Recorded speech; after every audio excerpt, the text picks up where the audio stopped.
Entertain. What's good, everybody? Degenerates and all my fellow WNBA fans. Braden, how you doing? Or Arlong, my fault. How you doing today? Nah, I'm doing great. How about yourself? Everything is good. Let's jump straight into it. Obviously, we got another episode. We're here. It's a great Friday. We got a bunch of great games today. We got previews of WNBA Finals matchups. Obviously, we have Phoenix playing against New York. We have the Aces playing against Minnesota. What are your thoughts on those games today? Like, what are you looking to see, and what are you hoping for? So I honestly have the Lynx. I have the Lynx comfortably beating the Aces today. I don't know. They just play much faster ball. I don't know what's going on with the Aces this year. It's looking like they're going to be a barely an 8 seed. So I do see Minnesota with a comfortable lead. The Phoenix versus New York matchup, that's going to be looking really good because this really could be a second round matchup going to the finals. If it's not going to be like New York or Minnesota, definitely it's going to be Phoenix, and I think that's going to be a very good matchup. Yeah, I think that's Um, true. Honestly, with Valkyries and the Wings, I mean the Wings have already beaten the Valkyries too. They have their number, That should be a good game and too, though. yeah, it should be. Taylor Thornton's injury, what we're gonna talk about, so we can talk about that if you want to go into it. But what are you saying? Wasn't the was it the Valkyries game where Paige just dropped like the 35 piece? She Was had that against correct? Phoenix. She had against Phoenix. She had against Okay, Phoenix. it was against Peace. Okay, so I know she had a good game against Golden State, and now that Kayla Thornton is gone, we're gonna probably see a decline in the Valkyries that's going on right now. I, So I thought that was gonna happen before the injury, but yeah, definitely now that she's out, yeah, I don't think they're going to the playoffs. But it's been a great Golden State. Don't let anybody fool you. It's been a great run. It's been an absolutely great run. Natalie Nakase, obviously she can't win Coach of the Year just because her team isn't gonna have the record, but don't let anybody fool you. She might be one of the best coaches in the WNBA. She's done an amazing job with this roster already. you think it's going to Tibbetts? it's it's either gonna go to him. I would again if Washington get more wins, I wouldn't mind letting Sydney Johnson get some recognition for that.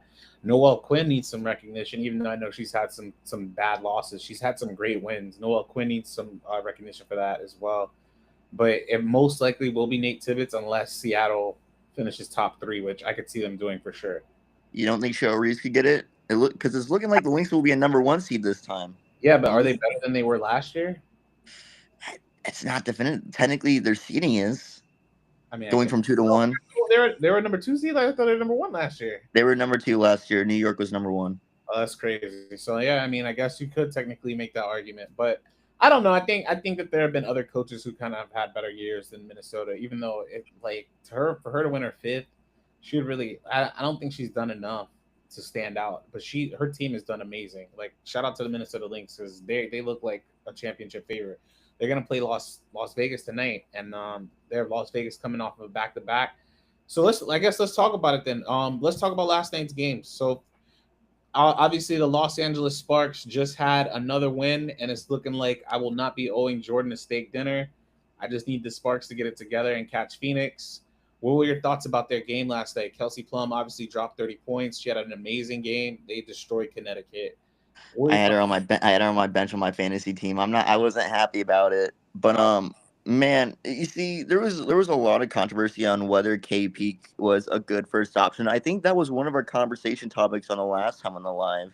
Yeah, And like the thing is like Kelsey's not as consistent, but we've seen how she is. She's a good facilitator and she can still drop buckets. This is honestly what I expect out of her and why I had the Sparks so high. Like I had him as a 6 seed this year. you Like got to being honest. And I do see them getting better, like in the second half of the season for sure. So I'm not surprised about this. But then again, it is Connecticut, so I'm not going to take it as seriously. okay. I had KP and the rest of them finishing at least top six, and I think they'll get it done. I mean, I I believed in this team in the beginning. I wasn't ready to give up on them late, so I'm kind of happy that they got that. They got it together, and we'll see how it goes with LA. But it was a great win. De'Arca Hamby also just balled like Kelsey Plum. You say what you want about her, but she came through last night. And she's been on a tear. LA's won four straight games. They're in prime playoff mode and they're peaking at the right time. They got Latricia Trammell back in their coaching ranks. Like they're doing good. Look at your pick, Sir Ashley Barker, one of your picks for rookie of the year. She's been hooping, man. Like No, they Sparks have gotten it together for sure. No, I love Sarah. Sarah had a really slow start going on in the season, but I do see her getting better over time. After all, we've seen what she's done at Alabama. I think she'll be solid. What I'll have her as is like maybe a solid starter, maybe in the future. It will always depend, but I do see the Sparks getting better over time. So I'm not surprised. It was a good win. Granted, it was against Connecticut, but I just see them getting better. So we both agree this is a playoff push. No, I agree. Yeah, I agree. They're a playoff team. I think it's a playoff push too. Can All you? right, go ahead, go I'm ahead, go sorry. ahead. Well, no, I'm just trying to say is the Mystics still in the playoff standings? I'm The trying to mid see I'm trying to see who's gonna drop and who's gonna stay there. Cause hold up, cause I want to see like who LA is gonna take over right now. standings. Let me pull that up for y'all. Unless you got it pulled up. I think Ryan's about to get on pretty soon. Let me see.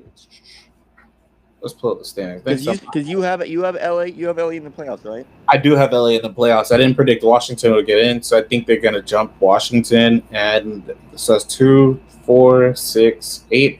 They are one game behind Washington, even though All right, they need Washington to lose 2 more games, and they need to win one more game. let me pull up. I'm gonna And pull this up both is schedules real crazy quick. though. Hold The up. Sparks are only 3-8 at home, but they have a way better road record, 7-6. That's insane. So they just got Oh to win yeah. games. That's a little wild, but yeah, they got to get that. Hold They up. got to get that together. I'll be right back. I'm gonna grab my laptop. I want to look at like both schedules and like compare them like hand in hand on who I think will have the advantage in the second half of the season. I'll be right back. So while Arlong's taking his finding his laptop, let's talk about the Indiana Fever and the Las Vegas Aces. Right now, obviously the Fever had a huge home win against one of the better teams in the W. Still have faith that Asia Wilson's going to pull through. Obviously, they have a huge back-to-back tonight against the Minnesota Lynx. But Indiana's 13-12. Vegas is 12-12. And I guess the question I was gonna ask, well, when he comes back, I'll ask him. But the question I was gonna ask is, who's having a weirder season this year?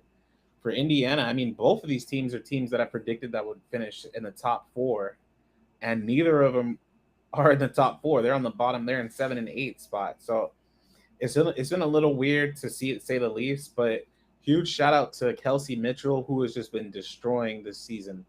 She became the fourth fastest guard in WNBA history to almost 5,000 points with 4,400. I mean, she had just went off on a tear last night. And just in this last month alone, like these were her stats. So the fact that Kelsey's been doing this at 20 points per game, almost 2.5 assists, almost two 3-pointers made, and she's almost shooting 40 or 50, 40, 90 with 48, 38, and 81 splits, leading all guards in scoring in that span. Like she is so grossly underrated, it's a shame. And yeah, where would Indiana be without her? Especially when she decided this last all season to kind of to re-sign with the Fever, like that really just saved their team. She has just been a blessing for them this year. Obviously, she's been a blessing for them for her entire career, but it's more though so this year. She's just really just kept them in the thick of the playoffs, and Kelsey Mitchell's just been destroying the competition. Where do you have you had her at 20th last year on your top 25? Where do She you had got her to this move year? up. She got to move up top 15. She got to move up. She's got to move up. Kelsey Mitchell's legit. So I'm looking at both schedules right now. It's looking like the Mystics have an easier schedule. So that being said, do you just see the Mystics like going down from here? Or do you just see the Sparks just going up if you don't want me like are just gonna be playing better than the first half of the season? Yeah, Because I like think the the Sparks Sparks are are gonna very go. I think the Sparks are gonna. okay. Yeah, I think the Sparks. Let me ask you, Really? who do you feel like is having a weirder season, Indiana or Las Vegas? I think Vegas is like we all expected. You always expect Vegas to be a top five seed no matter what. Like it's always Indiana is still a relatively new team to this. Like Indiana's a young team, a team that went through a rebuild. Vegas still has a lot of their players in there. Granted, they did lose players like Kelsey Plum, Alicia Clark, and all that. But you still got MVP Asia. You still got players like Jackie, who was arguably top 10 in the league. Chelsea Gray, what people rate so highly. I think this is a surprise for Vegas, if anything else. Hey, that's a solid argument. As far as that, I don't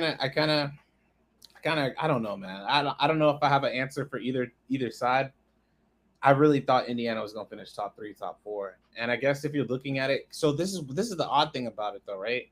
Like you bring in all these free agents, and then they're in the seventh spot, and now obviously it's been the injuries that's kind of been like derailing their season, and then playing out of rotations. So I don't know. But what I do know is that for Las Vegas, I'm still holding on to faith, even though I know they just took a bad loss last night. What were you gonna say?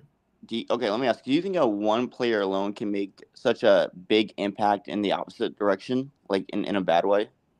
I mean, it can, yeah, of Do you course. think Jewel Lloyd could be that player? You think that's what's happening right now? I don't like how people blame Becky. I get like there's been games where Vegas has lost due to coaching mistakes, but I just don't see Jewel Lloyd working for the Aces, and I think that's a good reason on why they're not rated so highly. Arguably, Jewel Lloyd wasn't even the second best player on Seattle for the past year either. Hey, Are you going to ruin this hey, moment? I absolutely have to. I hear you. I hear what you're saying, and it sucks for Jewel Lloyd because she's been one of my favorite hoopers to just watch and play over out the year. So do you think it's time to pack it up? Well, that's what I'm gonna ask. Do you see Jewel Lloyd being long term on Vegas, or do you see trade value out of her? Yeah, Like, I mean, she's she's still young, isn't she? Hold up, I want to see her age. You know how old she is? 32. I want to say. Jewel Lloyd is 31. She's still young. She has like three. She has 3 to 4 years left in her. Honestly, I just it sucks. If Vegas wants to get back to where they're at, I don't think Jewel Lloyd can be that player. I trust Aaliyah Nye before Jewel Lloyd at this point, to be honest.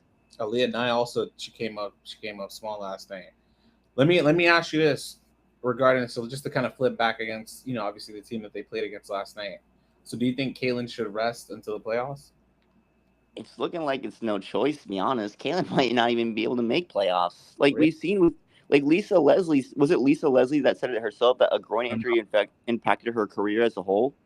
One I of the think that was commenters, Mecca put she should rest till the playoffs. But go, what were you saying?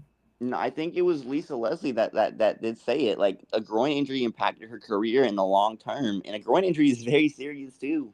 I think Caitlin needs to do what's best for Caitlin, whether it's to play or just to keep going. I think it should be her decision, not Indiana's. I mean, I agree. It was just that franchises would normally just rush players into playing when How about this? At the point Indiana's at right now, do you see them making the playoffs? yeah, they're in the seventh spot. Then I don't think Caitlin really has anything to worry about. I think that's like the best thing about it.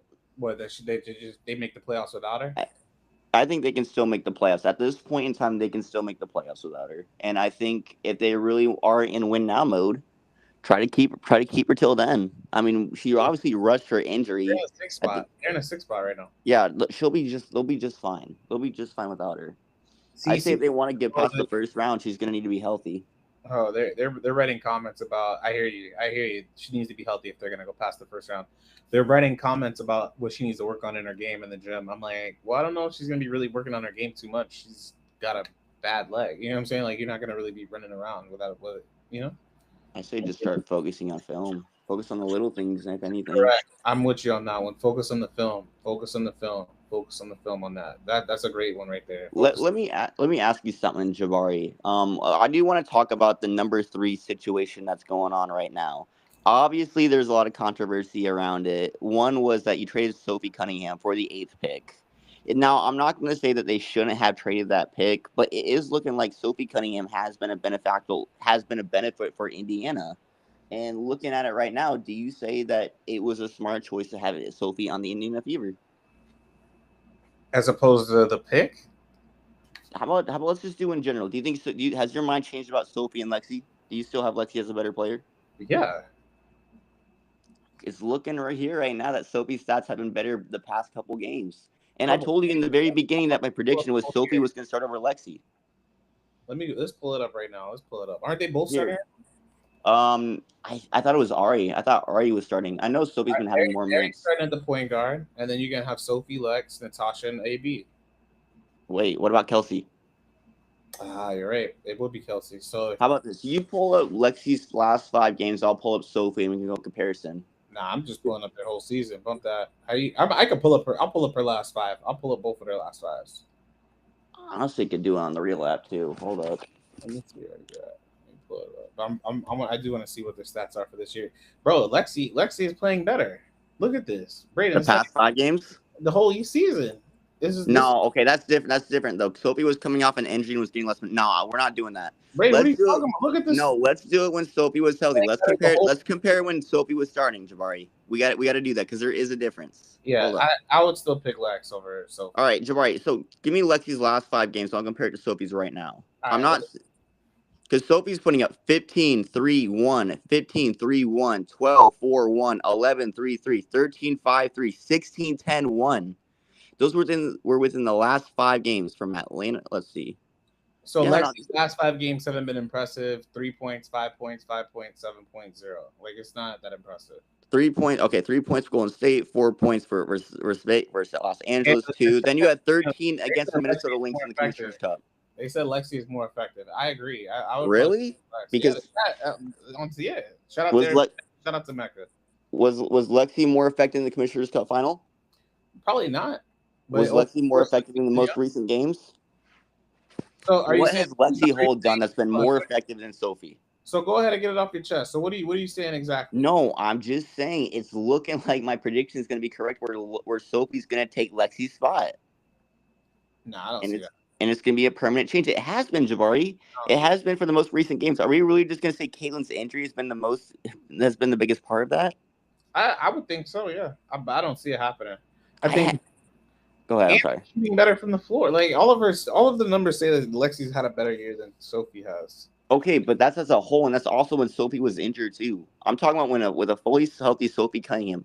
I'm looking at it right now, Jabari. In the most recent games in the second half of the season, can we both agree that Sophie Cunningham has been playing better than Lexi Hull? Yeah, she's been out playing it right now. That's right. That's right there. So what is it going to take for you to see that Sophie is going to be better, or is it just going to have to be the averages? She got to do it for the whole year. Hold up. All right, let's go ahead because I was about to. Unless you get your final. No, keep going. Just keep going. Keep going. Right, I'm not changing my opinion. I think my prediction is going to keep staying correct. We'll revisit this Sophie and Lexi the debate. I'm all for it. Seattle won by 38. Is this the Storm announcing that they too are a finals contender, or is Chicago? Were they just a public scrimmage for everybody? I'm not taking that one seriously. Angel was injured. I don't even think Ariel played. I'm not taking this one seriously. I already had Seattle as a contender. I did. You gotta take serious. Keep going though. I'm happy with Malonga's stats, but when you're missing your 2 best players, it's hard to judge anything from there. Go ahead, keep going. Chicago, go. Think about it like this. They called you a Sophie Glazer in the chat. I don't care. Mabel called I'm not mad at it at all. But no, I'm not. No, I don't think this really changes anything for both parts, to be honest. If anything, it probably just shows the impact that Angel has more. That's really that I got more out of it. It shows the impact of who? Angel? Yeah. Yeah, they've lost by 30 points 7 times without her on the floor. But shout out to Dominique because she had a great game. First double-double, youngest player in WNBA history to record a double-double. She looked like exactly what they drafted her, and I'm telling you, she needs to play more. She needs to play more, bro. She could have been. I wish she would have just piped that. She needs to play more though, and I do want to see her just start dunking on somebody. Did they have the bench in? Was it majority in the bench in? Hold up, I want to check this. You see them; they're up by 30 in the third. They have the benches playing. They don't need it. NECA had 10 points, and then they just kind of relaxed and said, "Okay." See, this really just shows how trash Chicago is. That's crazy to me. So now I guess I'm gonna ask you this thing. So speaking of that, so has Chicago hit rock bottom, or can it get worse than this? I never thought Chicago should have been in win now mode.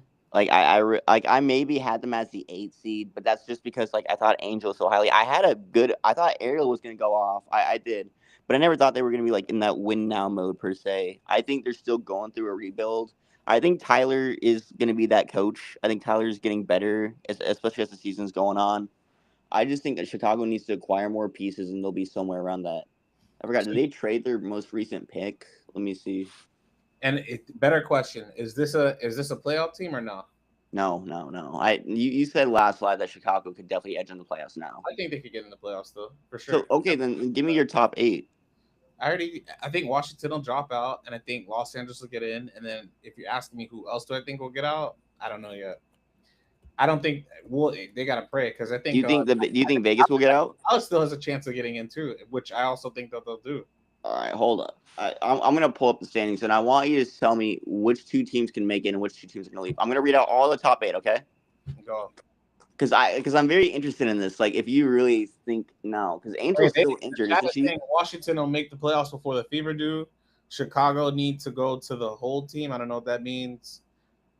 Sloot is out for the season, so why are we still? Nobody's counting on her. Tyler is a good coach. They need the front office to go. Los Angeles is getting better, and the Fever schedule is half on the road. They will miss the playoffs. All right, you ready? You ready, Jabari? Go ahead. Do you think they could overtake? I'm not even gonna entertain the New York Lynx. How about this? Do you think they can overtake Atlanta? Who? Do you think Atlanta will drop from the playoffs? No, I don't. All right, perfect. Do you think Indiana will drop from the playoffs? I don't personally. No, not if Caitlin's playing. No. Okay, perfect. So if Caitlin's not playing, then I think that they are going to miss the playoffs. So if Caitlin's not playing, you think they'll miss the playoffs? All right, that's 2 teams then. All right, because you said the Mystics won't make it either. All right, so we got those 2. Do you see the Aegis missing the playoffs? The Aces are not missing the playoffs. Okay, so that's only 2 teams right there. So you said Los Angeles is gonna make it. So we'll just give that to Indiana spot. That leaves 1 more, and you don't think the Valkyries will take that spot either? No, I think the Valkyries are done. I think it's. I don't know. I might be crazy because I still think. I mean, Dallas is so far behind. I don't know if they are going to make the playoffs, but I think they still have a chance. They're playing better now. They're playing a lot better. They're saying that. Go ahead. What's up? No. Go ahead. I'm not going to lie, Jabari. I think the playoffs are going to stay how it is. Maybe the Mystics will miss it, but I still have the Aces staying. I still have Indiana. Indiana has somewhat of a tough schedule. I still have them beating Dallas and Chicago, though.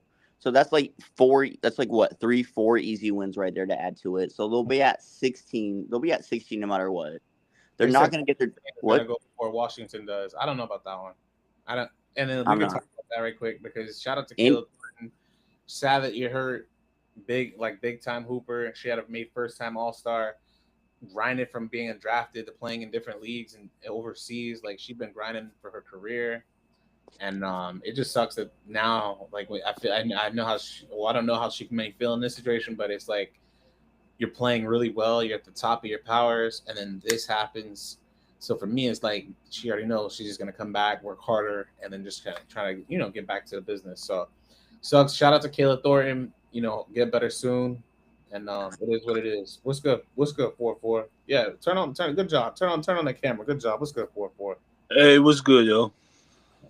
But yeah, man, it's what's good, Katie? Yeah, it sucks that she got hurt in that situation. So, do y'all think we're asking if any team in the playoffs are dropping out? So, or if y'all could see Los Angeles, Chicago, or any of the worst teams getting into the playoff situation. That's kind of where they kind of ask. I thought ask for a trade. Go ahead. I thought Fever was gonna drop out, but I'm not gonna lie. Like we gotta give respect to Kelsey Mitchell.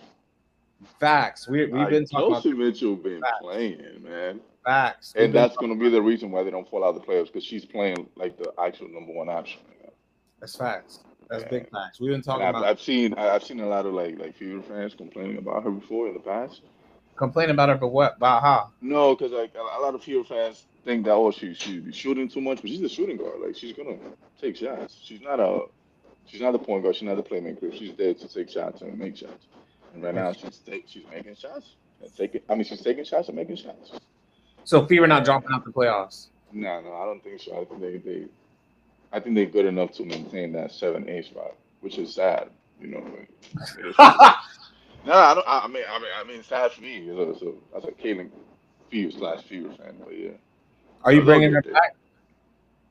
I think you have to. If you make the playoffs, obviously you have to. No, I'm saying, like right now, if they're on the teetering to missing the playoffs, are you bringing her back? I wouldn't personally, but I think as a business thing, I think they will. Bring her back. I agree. I didn't mean to cut you off. When you're ready, you're good. You jump anytime you're ready. I'm sorry. No, like I said, I do while I do value Kelsey Mitchell's scoring, I just think Indiana would benefit from a 3-and-D player, like a Kayla McBride type player or anything like that. Wait, because like I said, what?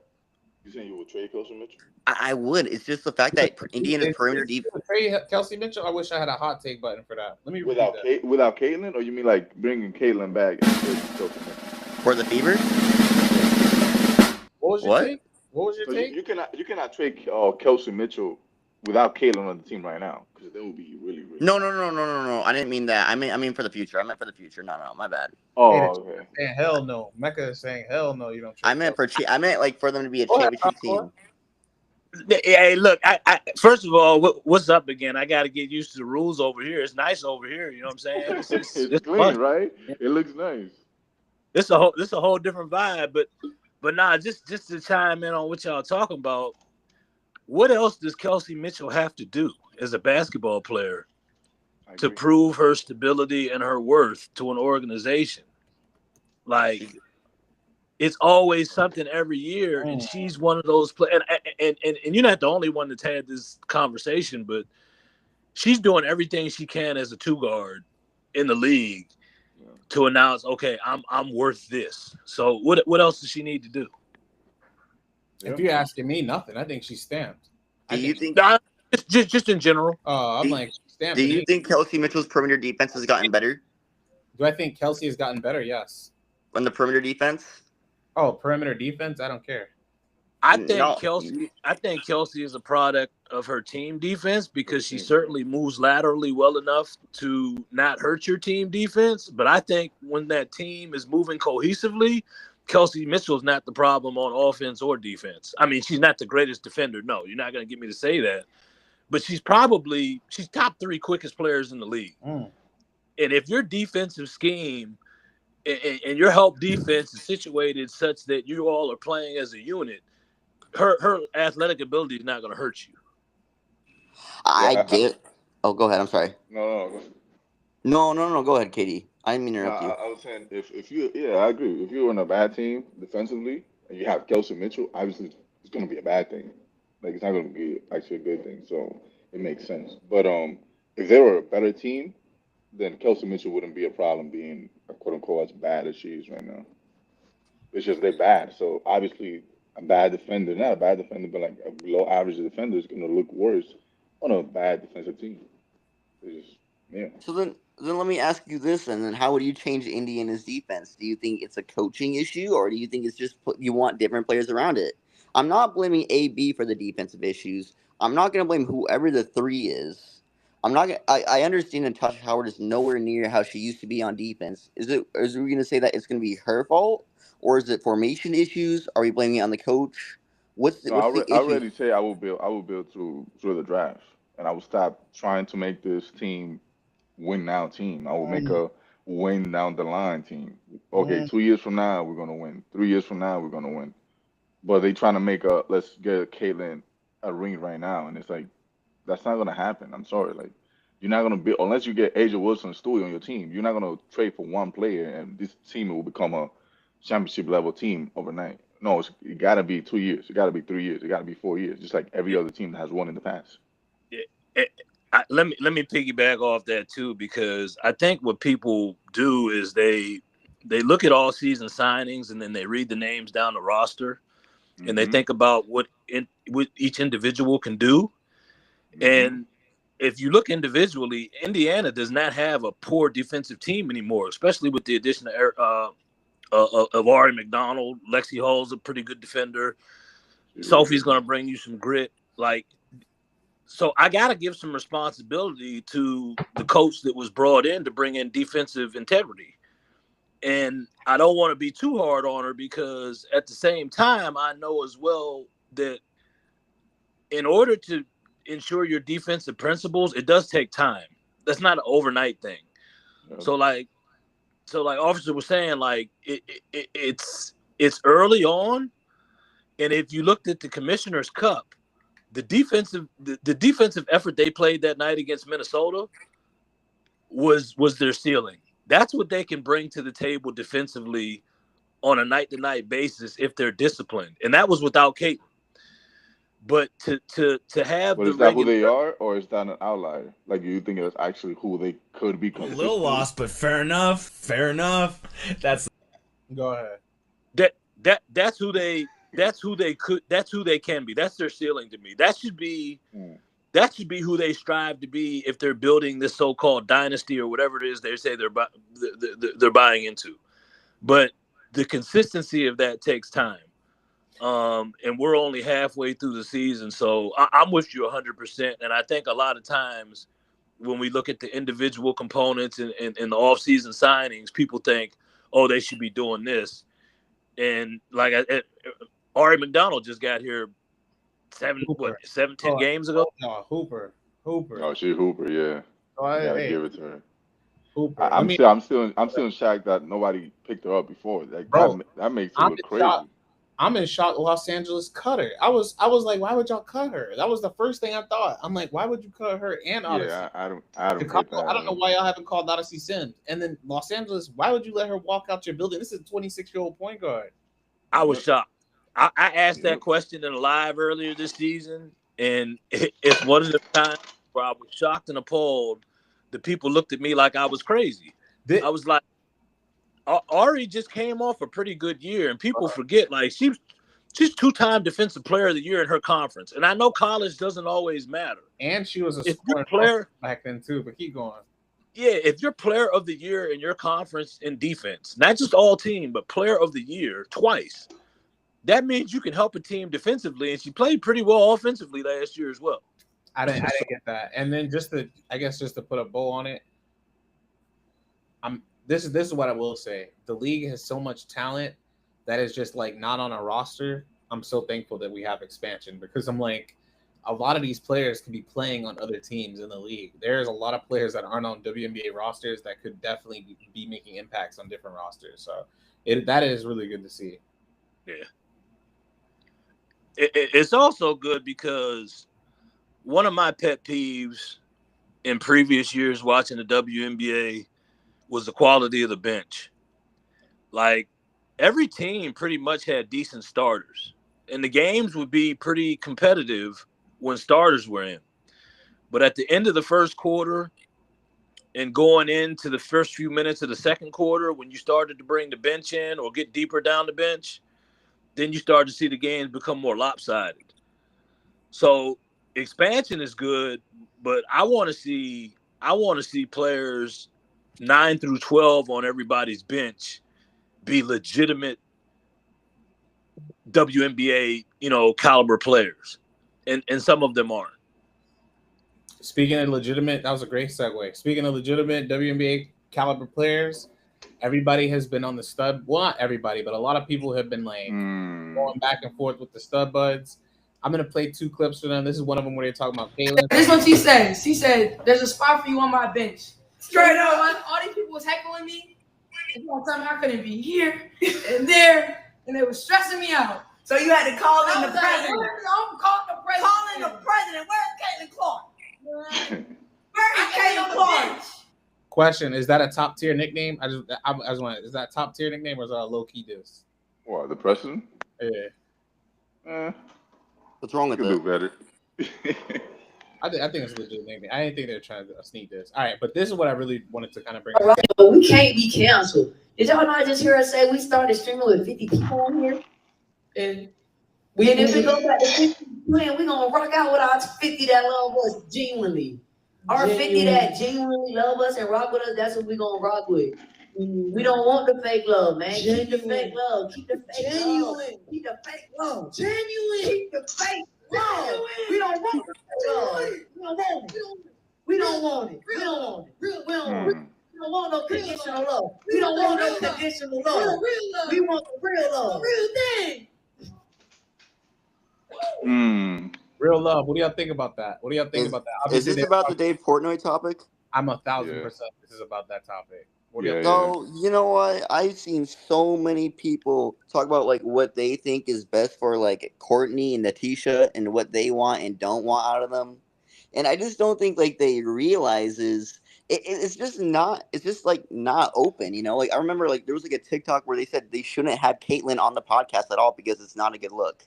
Now, but like this one, I do feel like it's different with Dave because really they have more to lose than Dave does when going on the pod, when going on the live.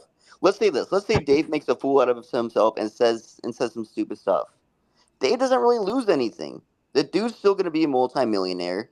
The dude's already like he already has a bad reputation. Courtney and Natish could lose more from this. They can lose viewers. They can lose sponsors. So you think it's a bad idea? I don't think it's a bad idea. I just think they have more to lose, and I'm glad that they had like that attitude to not caring. It's just you're kind of a public figure now. There is times where you need to care about your PR.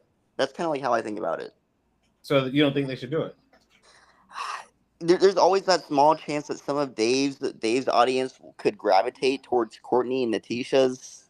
But like how I feel like it with Barstool is just more used for like short clips and not like a long-term fan engagement, you know?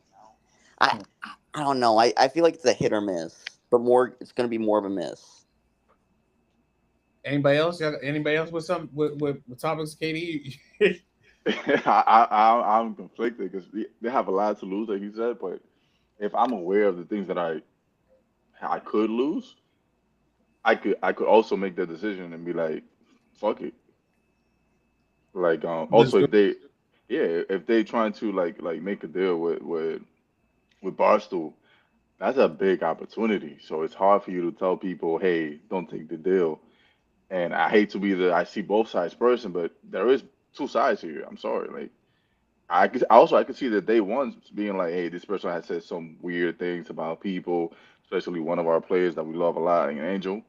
Yeah. And maybe it's not the greatest idea, but maybe that's short sighted. Maybe you got to see the bigger picture and be like, hey, let's bring him on and let's ask him like, hey, this needs to change, and can we get you to change at least or compromise and be less aggressive towards people like Angel? Hey, it just depends how you go about it. But I cannot fault them for taking that big opportunity. I'm sorry. Like it's hard for me to be like, don't take that. You're a bad person if you take this. So And you got to split. So Braden and y'all are split on y'all opinion. I don't think it's a bad idea. It's just you ready. There you go. Yeah, let me say this, and then Braden, I'll let you finish off because I think everybody's going to be split. But when you have two players that I would consider, and I'm not talking about basketball so much, but I'm talking about in terms of stardom. I'm talking about in terms of aura. They're like B-level personalities. You know, in the B movies, they're not like Hollywood types, but people that everybody knows. Yeah, like that's what Courtney and T are like, and they got this motion right now. And what is the world about right now? It's about motion and it's about capturing the moment. And you got Portnoy here, like after you had this electric weekend where anybody who didn't know you, they know you now. Even though some of the footage out there, like they didn't get into the club, whatever, but everybody knows StudBudz. Like, and they got motion. So Courtney, we all know Courtney gonna go after that bag. Yeah. And Dave Portnoy symbolizes bag. Yeah. So there's going to be, like Braden said, there's going to be some audience loss, but with any good business, you're going to lose some of the people you started off with. But I know for a fact those two got in this because of the situation WNBA players are in, and they want that bag. And I can't think of a better situation. I mean, think about what Angel's doing. Think about what Caitlyn is doing in terms of branding themselves. And I just started off with the fact that they're B-level stars. Nobody's going to give them a lot of credit for basketball games. But they have elevated themselves off of one All-Star weekend just by doing a podcast. And now they got Dave Portnoy on their list. So I can't be mad. Go if you wanted to retort, Brady. No, I mean, no, I don't. I'm not gonna be mad at them if they do it. Like, I really just don't care. Sometimes I just feel like I see more of a loss for them than a benefit if it doesn't work out. Like I said, I think Dave has doesn't really lose anything out of this, but they do. That's just kind of all I think about it. I just think they have opportunity to grow a bigger audience than they have now. But what I will say is I understand why there's some reservations. Also, I don't think everyone that's telling them, "Oh, I'm not watching anymore," is actually not gonna watch anymore. If that makes sense. They're gonna watch. Yeah, they're gonna watch. I Like think some people won't be happy, but they still might tune in. I think they're just more disappointed with their people will tune in just to see how they're gonna react with him. But I think they're just disappointed with the fact that they chose to work with someone who they feel like is surrounded by controversy all the time. So I mean, what it did was change the energy. Like people are still going to watch, but now they're not going to watch just to see what are they up to next. They're going to watch to see how they're moving. Are they moving funny now? You know, Is that funny to you? did they lose some of that authenticity? So Megan the energy definitely changed, but people are going to watch. People are nosy. Megan put, what if this helps people realize the WNBA is awesome that don't watch? And then she put that they are thinking about that money. Go ahead, Katie, if you have something to add before we switch on to the next topic. No, yeah, and sometimes this is gonna sound like cold or bad, but sometimes you gotta learn how to like use people as well. Maybe they're using him. Maybe they don't, because they don't give a fuck about their Fortnite. Not saying they don't. Maybe they do, but I'm saying for the most part, they just want to make sure it's a business. Like, so maybe it's gonna be better for them. I think it's gonna be better for them if they actually like were to take a deal or something like that. So Falcor, you're on the record as saying that they should do it. Yeah, let me say it like this, man. If you've been following TikTok like y'all have, Dave Portnoy has had several stars. Even if they just came on and did one bite, everybody knows the rule and rated a pizza. There was some recognition after. So if you have two B-level all-stars, one of them doesn't even start in the WNBA, that gained 65,000 followers on Instagram in one weekend. From a business approach, I don't care what people say or think. It's a no-brainer. Yeah. So we got Falcor is a yes, Katie is a yes, Braden is a no. I'm gonna go with. I'm not gonna say no. I'm just gonna say weigh your options. Like don't come in. Pick a side. No, you gotta. Why do I gotta pick a side? Why do I gotta pick a side? It's okay. You don't have to. All right, pick a side, bro. I don't know, because I'm kind of split with you, Braden. Like I don't know. I'm like I probably would say yes. I just say don't come in with the mentality of like you got nothing to lose. That's kind of like how I think about it, you know. I don't know. I'm hoping the best. I'm hoping the best because Courtney Williams. Shout out to Courtney Williams, USF's finest from Florida. Like she couldn't, Do you think if Dave showed up on the podcast, do you think he would double down on what he said about Angel? All money isn't good money, but them lights got to stay on. Hey, I don't think he'll double down because I know what he's gonna say. He's gonna be like, "I'm just being." And y'all need to stop. I'm being generational, bro. I'm telling you, stop playing. Y'all need to stop hating on Angel. Everybody on the internet. She generational. No, if I gotta say it.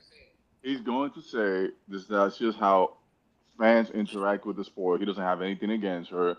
That's just the way. The same way he hated Tom Brady, was it? Nah, he doesn't hate Tom Brady. Peyton Manning, like, it's the same way he hates on Angel. It's not racial. It's just he's rooting against her, so that's what he's gonna say. I'm telling you.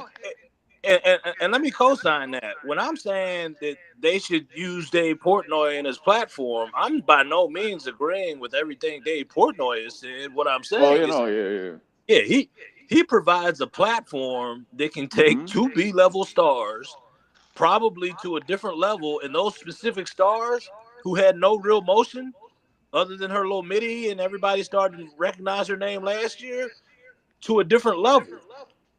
And that's separate. This is the ultimate test of separating feelings from business, and more people need to be able to do that. You do agree there's a line, though, right? Say again? You agree that there is a line between.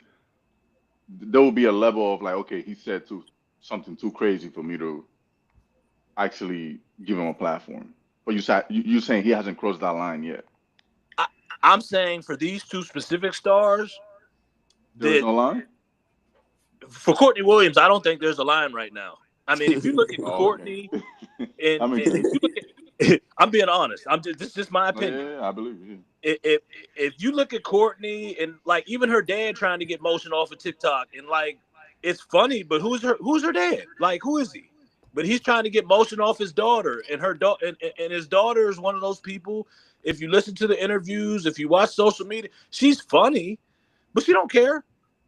And Heidemann doesn't really. She just kind of follows after. They're like Harold and Kumar or Beavis and Butthead. Like it's like these specific stars are catching lightning in a bottle right now and going with the motion, and they don't really. No, I don't think there's a line with them. Now further on down the road, if he says something super crazy after they get more recognition, they might change their attitude. Let me say this, and then I guess we'll kind of move on. So they put Mabel put they'd only gain casual fans. Casual fans don't translate to money. Megan they put, do. I disagree, by the way. I also agree with that. Megan put people on Twitter are going crazy about this. Like it's not that deep. Yeah, I disagree too. About that. Alex said he already doubled down on Twitter. Mabel said his fandom is mostly men, and they lose female fans that are the purchasing power in America. TJ said they shouldn't do it. I was waiting for his response, and then this is what Black had to say. This deal would put. Hold on. This is what he put. Let me put that. Let me see if I can put that on for a little bit longer. But he put this deal would. Hold on. Let's put it again. This deal will put StudBudz on another level, but it is worth losing a real fan for a fake fan. But like she said, they don't want that fake love. So if y'all with them, y'all rocking with them. And like I said, that's to me, that's USF. That's Courtney Williams. So she. South Florida, shout out to Tampa. So I ain't going nowhere. I'm a Courtney Williams fan. So this to me is not that serious. But go ahead. I said that's fair, but I disagree. I mean, I feel like there's casual fans in W that provide seats anyways. And Courtney Williams is one of the best people to interview and speak with in the W. Like she's awesome. You can see it in her personality on StudBudz. Like she's very encouraging to people and shout out to Courtney Williams. USF, man. But I will say this. So speaking about players that are, I guess, teams that are not that deep, Sophie Cunningham got fined for this. What you think? Stupid. Or is it slow? Maybe it's useless. What do you think about that? And I'm gonna go with Braden because obviously Braden, that's your, they say you're the Sophie Glazer, resident Sophie. You know what, man? It's weird because you always setting a standard. Is the WNBA being soft, or are they setting a standard? I don't even know. I honestly don't even know. The NBA has fined people for less though. So I just think you shouldn't really fine these players when they're not even getting paid that much anyways. With the NBA, it's chump change to them. Like with what they're getting fined, but like, how much did she get fined? What was it? Only 500? I mean, yeah. I mean, still, that's still like money, like that's being lost. That's not like just chump change for it though. Yeah, I mean, so the WNBA is being soft, or they should have fined her for that. I don't think they should have fined her. So Chad also agrees with you. They said, I can't believe they fined her. Anybody else? I want to throw in his Sophie Cunningham topic right quick. I don't think she should have got fined for that. I think that was stupid. I think she should have. Oh, she should have got fined.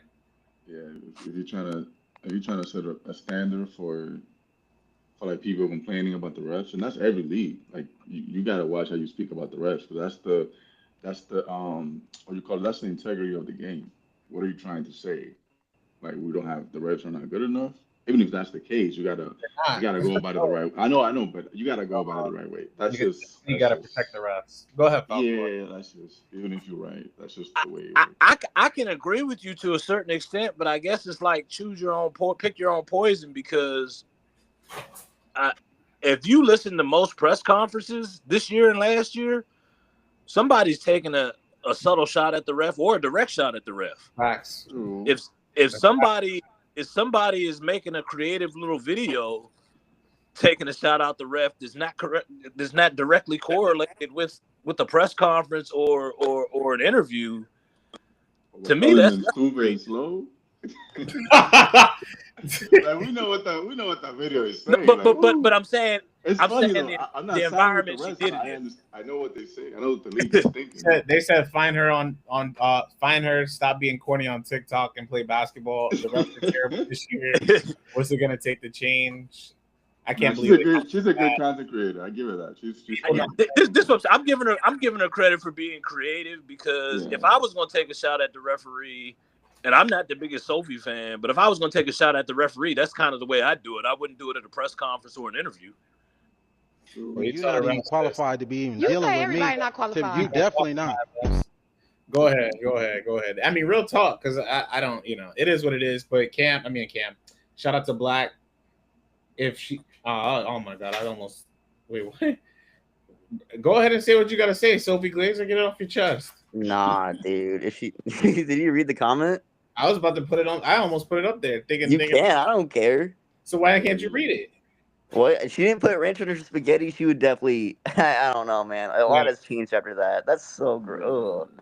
All right. Speaking of I don't even know what to say to that. But let's move on. Especially as we're about this. This is what Trae Young had to say. Actually, I'm gonna come back to that. But this is what Trae Young had to say. Oklahoma next year. Yeah. Where do you see the W continuing to grow, especially as we're starting to see these incredibly talented young women, rise up the ranks? I mean, it's just like every other sport. Like the evolution and everything is going to continue to get better. I mean, the players now are watching Caitlin and seeing what they're doing and want to just add that to their game and maybe add a little bit of spice. You know what I'm saying? 20 years from now, there's going to be a few, you know what I'm saying, players that play like Caitlin, right. Just because of what she's done and the impact she's had on little kids and little girls around the world. So I think that's why the game is always going to grow. It's always going to get better. And I'm not going to be one of them old heads when I'm done playing, hating on the young guys that are, getting better or getting more love for certain things that, we help kind of build, you know what I'm saying? And they've learned from us and just added a little bit of new stuff. So I'm not going to be one of those guys, but I definitely feel like the game and the women's game is always going to grow because of that reason. What are your thoughts about Trey's comments? Why does he have shades on indoors? Why don't you just say that out loud, bro? Go ahead. First of all, who told Trey he was cool now? Trey Young. Ice Trey. He's been cool. Ice Trey, man. That's Ice Trey. Trey got a couple hair plugs and sunglasses on. He said a whole bunch of nothing right there. So I'm just trying to figure out what is he trying to say? Like they that was a very speaking facts. They said Trey speaking facts.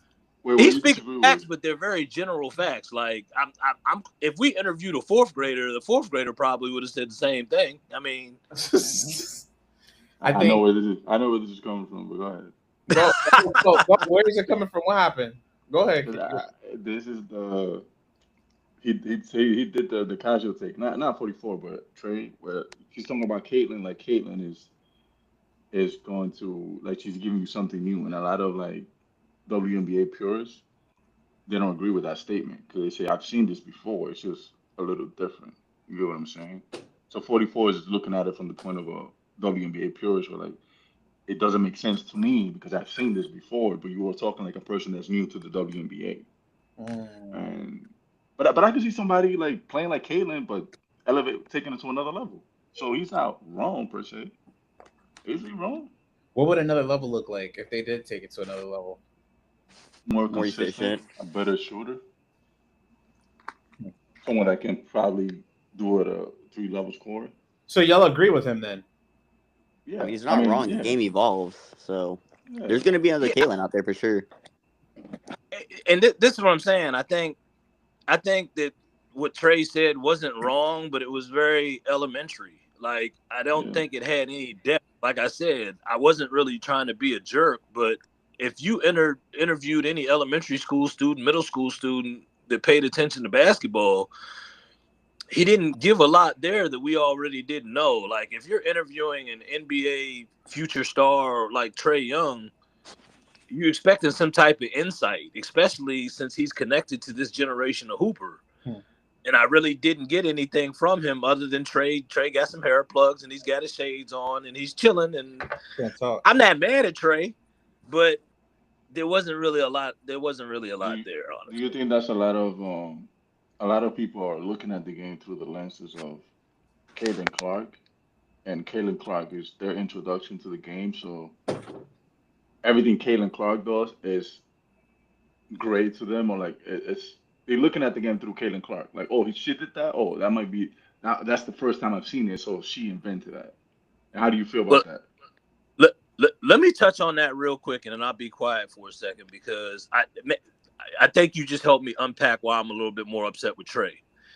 Trey was on the big bandwagon for helping to recruit Aaliyah Chavez to Oklahoma.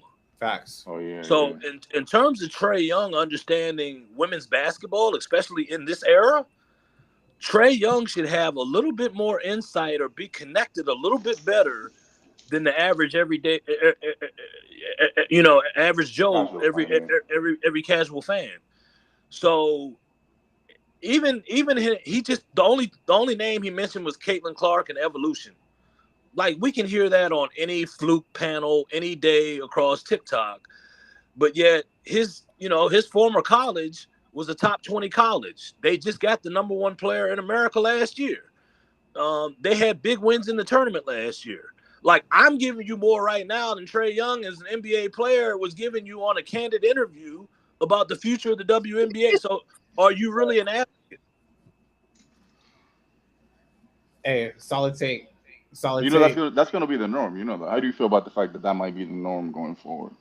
But like the people with the voices are newer people that they only know Caitlin Clark and Angel Reese and the newer people coming into the league.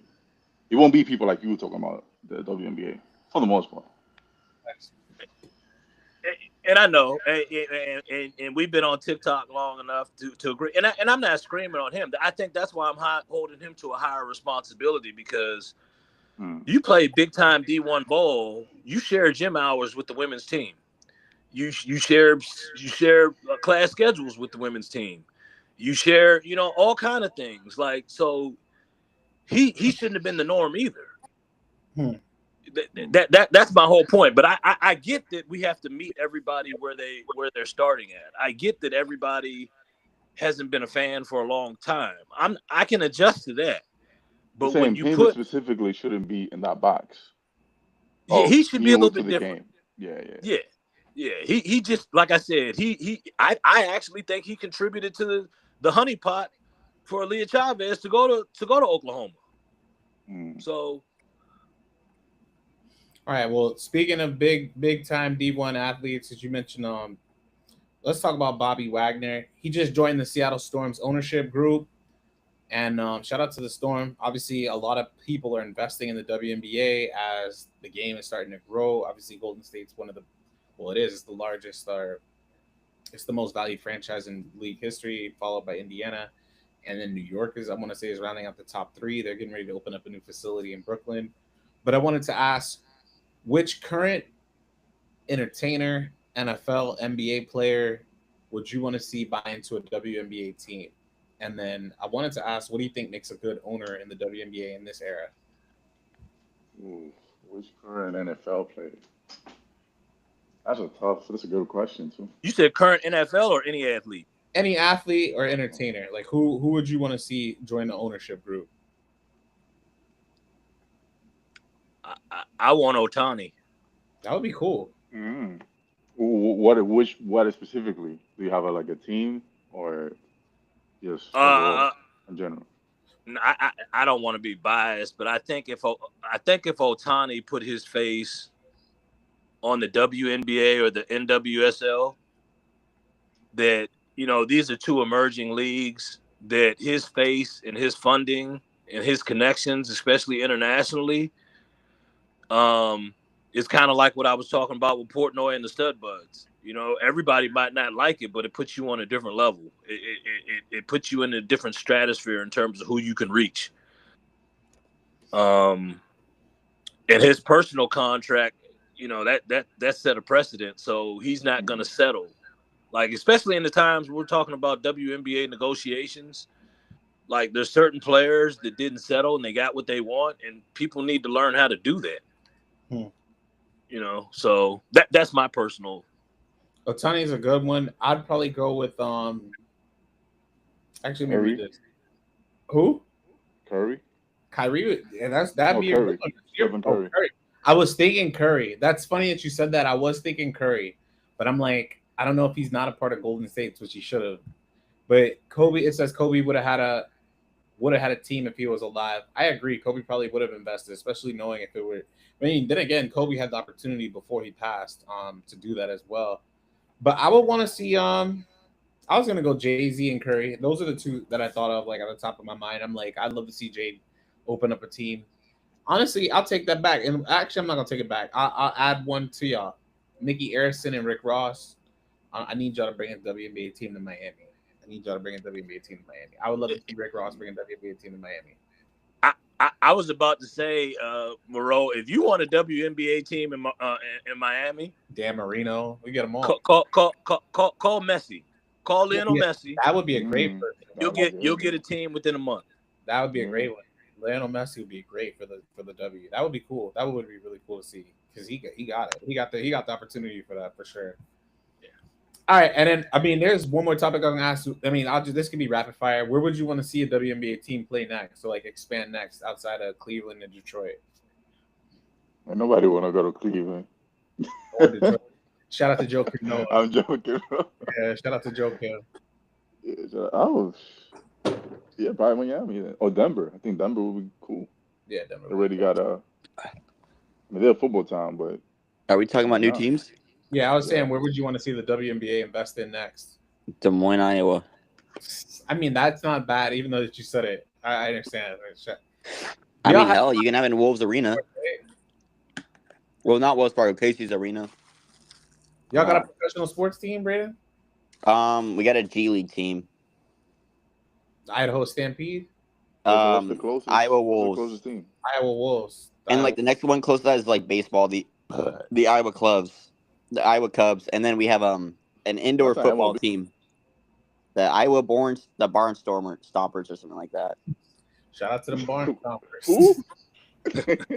Not the Barnstormers.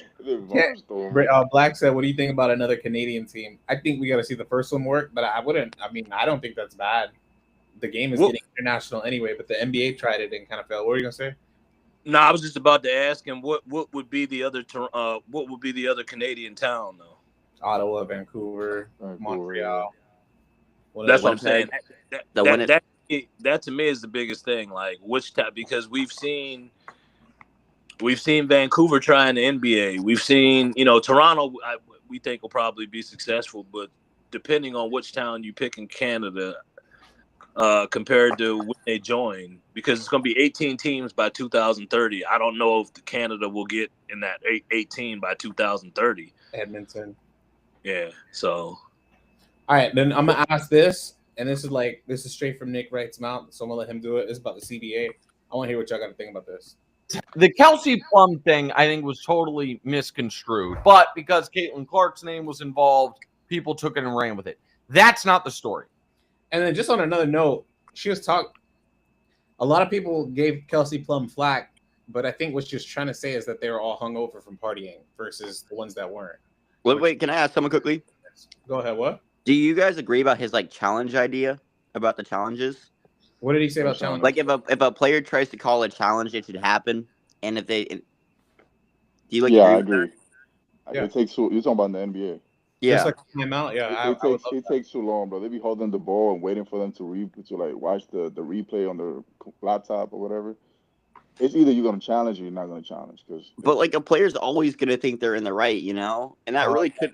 Yeah, so they don't challenge. But players have the ability to call timeout, so why wouldn't you give them the ability to challenge? So what's the consequence? You lose it's the same consequence. You lose the challenge, and your teammates hate you. Like if you get it wrong, he's saying you either if you make if you hold the ball waiting for the assistant to review the play, you got to decide whether or not you want to challenge or not. You cannot just a lot of players be holding the ball or they be arguing, waiting for the bench to tell you to challenge. I thought it was if you even make the signal, it's an automatic challenge. That's what I thought. Like Nick was saying. Oh, that's what he was saying. Yeah. Nick was saying if you twirl your fingers like you want to challenge it, they got to do it. Oh, yeah, I don't agree. That could be like a reflex, and then you fucked. Yeah, I just that's why I can't get on board with that. I think that should be like a coach's decision. I don't think that they could implement that. Imagine that happening in the WNBA. Like that would be it's automatic instinct for people to twirl their finger now. Okay. Just like doing TO. The story is how many people are such utter losers. Nobody serious is arguing that the WNBA players and the NBA players should make the same amount of money. But nobody serious can actually think that Caitlin Clark and Angel Reese and Paige Beckers making 70-some grand a year is a proper payment for services rendered. Is there any other capitalistic endeavor? So I'm not talking about social workers. I'm not talking about kindergarten teachers. I'm not talking about firemen. Capitalistic endeavor where someone of Caitlin Clark's quality would make less than $80,000 a year. And the answer is no. It is just outrageous. What do y'all think about that? Y'all agree? I mean, I think we all of us are saying the players should get paid, right? Or they should go on strike and get paid, or no? Am I crazy? Yeah, he makes sense. Yeah. I don't know Oh no, how. we agree on that. Yeah. I bet. I do. I do too. So let's do into this. Let's get into this. So, hey, this is a hot take straight from Black. Shout out to Black for this one. The Aces will beat the Lynx today. How y'all feeling on that one? What's the odds on that? You want me to see real quick? I was about to try and I got you. Go. Before you look it up, I'm gonna guess the odds on that. I'm gonna guess them. It's got to be at least plus 800. Oh wow, I'd take that. I would take that bet. I would take that bet. I'm just throwing it out there. I would take that bet. I go Aces then. I'm with you. I go Aces. The Lynx are minus 470. 476. Yeah. He's right. Wow, I'm saying 470. Yeah. So they 9 points. 76 at Lynx by 55. Yeah, that's mine. It's minus 476. But yeah, 470's on there. Yeah. The spread is what did I say? Plus 800? Yeah. Yeah, that's a lot. Hey, I've been out. They're not that big of a favorite. That's crazy. The spread is negative 475 for Minnesota. It's gonna depend on Jackie. You said 9.5. You said 9.5. Sorry, my fault. The spread, yeah, they giving 9.5 points to 9.5 points. Yeah, I'm taking. That's a lot. That is, huh? Is it in Minnesota? Yeah, yes, it's in Minnesota. It makes sense then if it's in the Lynx. And Las Vegas coming off a back-to-back. Wait, Murray, you taking back the Vegas is a contender? I didn't say they're a contender. No. Tyrese said that, and he got mad at me about. I shouldn't say. Tyrese said that though. But I think they're gonna get into the playoffs, and I still have faith that Ace is gonna pull it through and just get them to the playoffs, get them to a higher seed in the playoffs. So that part I will, I ain't really. Just so I don't mix Tyrese's words up. Tyrese says if there was any team that it wasn't like Minnesota or the Aces, it'd be the Lynx, it'd be the Aces that have that final spot. That's what he said. Hey, go Tar Heels. Go Tar Heels. Oh, here we go. Go Tar Heels. Let me ask you this: if you had one person to mic up in the W, and this will be our closing thoughts, who are y'all miking up?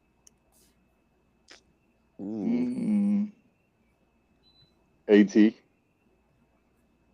Okay, why AT? It don't seem like she talk all that crazy. Doesn't she? Nah, she can get. She's doing the most sometimes. Kick said Skylar, and TJ said Braden. He didn't say that. What? What? He lying again. I'm not lying. That's literally what he's. Oh my! All right, you know what? We literally have the YouTube video. All you gonna rewatch it. That's cool. No, it's fine. I don't care. I like Skylar. I'm gonna go Skylar. The first person I thought of was Collier Copper. I think I would love to hear it talk. Can we choose a coach? Yeah. Give me Chris.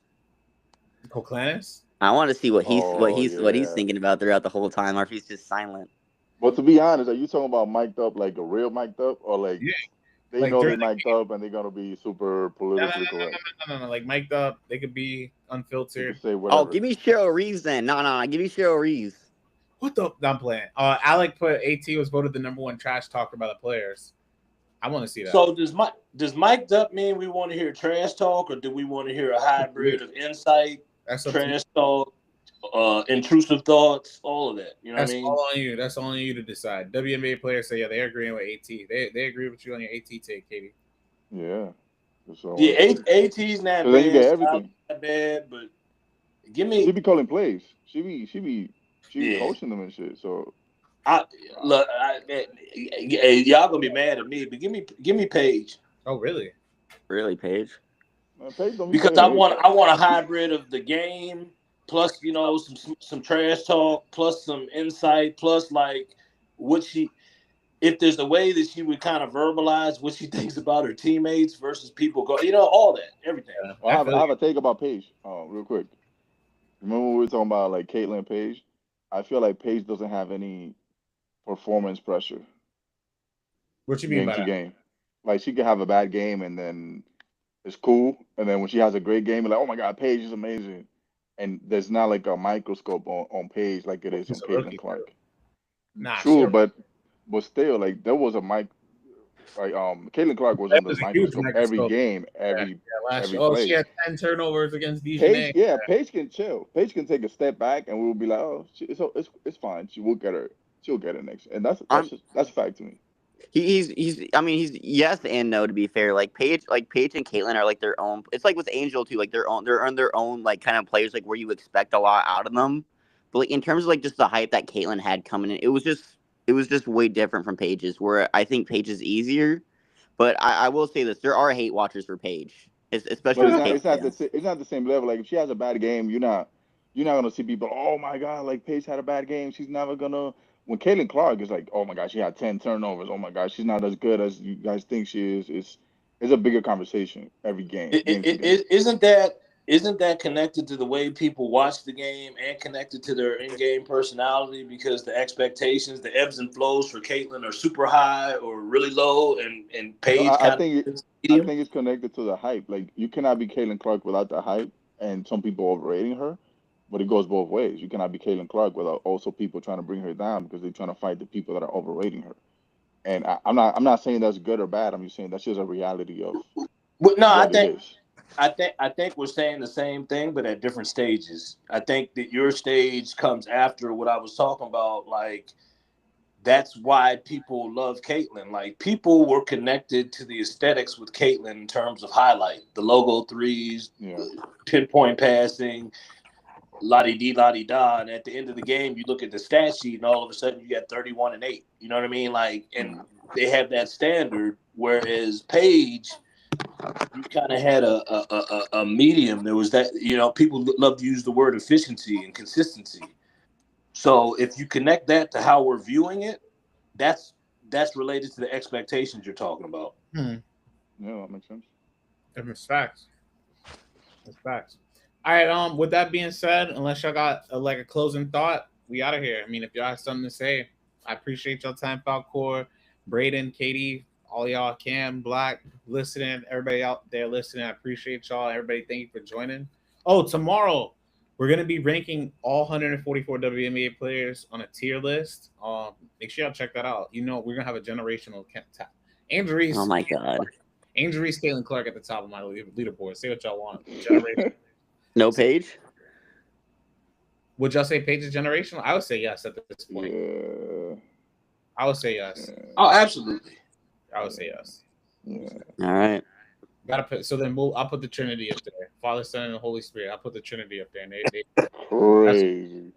Big. That's the big three. That's great. That's a wild comparison, but all right. That's the big three. No, I'm not comparing them to Jesus. Shout out to the Lord and Savior. All right, I appreciate y'all for joining. We are great. Everybody, thank you, y'all.